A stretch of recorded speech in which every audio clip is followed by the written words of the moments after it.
You want to be a video editor but don't have any material or clip? Don't worry, this video will show you how to download any video you want with just one click. Make sure to watch until the end so you fully understand how it works before checking the description. Normally, to get a movie or anime material, you have to search for the website that can help you get, right? But sometimes, those sites are useless or risky. But with this browser, it's different. You can get any material you want with just one click. Pop-up in the browser make it possible. And I have already put the download link in the description.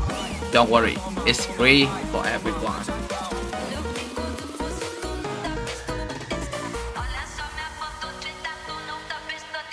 Super simple, right? From now on, downloading videos won't be a problem anymore. Don't forget to hit subscribe for more tips and tricks for video editors.